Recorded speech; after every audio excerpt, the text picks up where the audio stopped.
Hi, it's Study Boy NZ. Paul speaking. We're at the Waitangi Treaty Grounds. Just going to have a look around.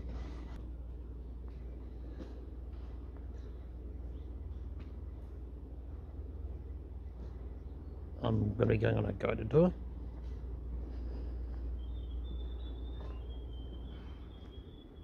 And yeah, well, have a quick look around.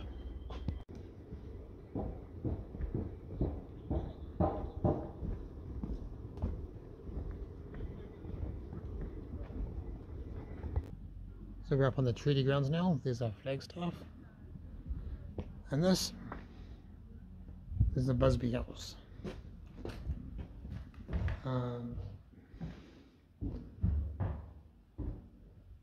Detective Fred James Busby's house. I'll let you know who he was. He was known as the first British resident in New Zealand. Even though there are lots of British people here before, he was brought here to bring law and order to Russell. And yeah, he came here and was instrumental in helping get the treaty sorted to be signed. And you got people like Henry William, who talked about in my previous videos, to help translate the treaty so the locals, Indigenous people in New Zealand could understand it.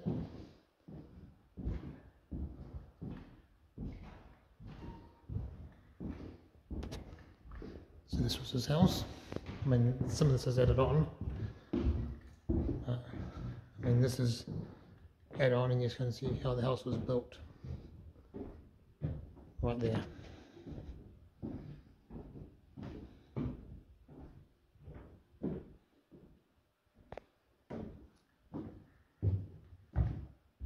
This is one of the rooms where I think he said about making copies of the treaty, because the Governor General in Australia came across to New Zealand on the 5th of February, ready for the signing on the 6th, so he had pretty much just a night to translate it. This is his bedroom with his wife.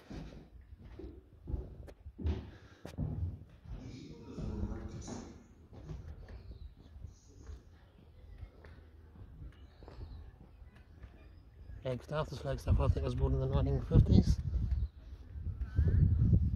It wasn't the original flagstaff. But there's James Busby's house. I'm going to go around all this sludgy water. As I've said in my picture, it's been raining quite a bit. So the grass has gone pretty soggy.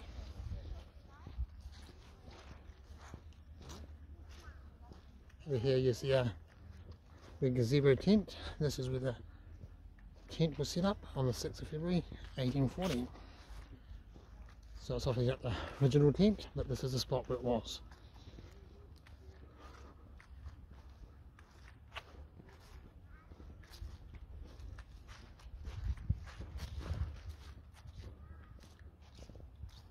There's a big flagstaff there.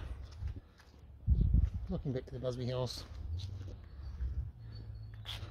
And there's the wooden meeting house. So this is where the treaty was signed in 1840. Right on that spot.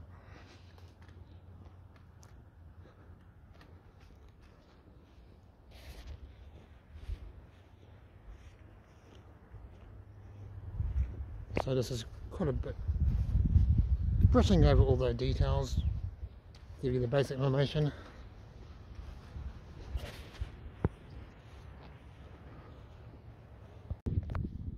I do apologise right at the moment, my gimbal ran out of battery, so I'm actually using my hand right at the moment. So yeah, I'm going back to the bouncy video just at the moment, but not much I can do about that right at the moment. So this flag here, which is the white cross with a little cross in the corner with stars, that was New Zealand's first trading flag, because maritime law always stated needed a trading flag, else you were a pirate, pretty much. So, yeah. So what happened is, because Māori people didn't have a flag of their own, so they're considered pirates. And pretty much when they went across to Russell to trade their stuff, just across there, they were getting not very good money. Where some of those people you could sell their stock for £1, other people were getting like up to £69 because they're considered pirates, so they weren't getting that much for it. So they got the trading flag, which is, that was pre-1840, before the signing on those grounds here. So then they could trade. Just another bit of information on that is the that flag is still used today in trading. It's still a legal flag. So on the 5th of February, one day before what will become Waitangi Day, the signing of the treaty, 5th of February 1840, the ship anchored out here with William Hobson, who was the who was a premier in Australia, and pretty much was over New Zealand as well. They anchored down there, came up this track, which is obviously far fancier now, but and went to the Busby House and set up for the signing of the treaty in Waitangi the very next day. Here's a memorial to the captain of the ship that brought William Hobson over from Australia. Joseph Myers, Admiral, became a Sir after doing his work for the Treaty of Waitangi. The ship, the Herald, which came across. Which I think we talked about that yesterday, didn't we, in the video about the ship?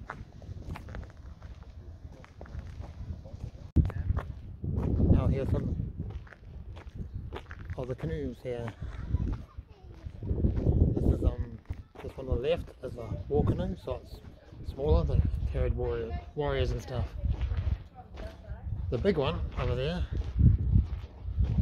I would have had two of them tied together and be like a catamaran sort of deal with a big sail, and that's what they sailed from the Pacific Islands from. But this one, the big one here, was built in the 1930s for the centennial of the signing of the Treaty of Waitangi. What's the 1840? So 1940 they celebrated the centenary of the signing. So yeah, quite big vessels. So once again, thanks for watching, and we'll continue the road trip. I'll see you real soon. Well, on the next video in fact.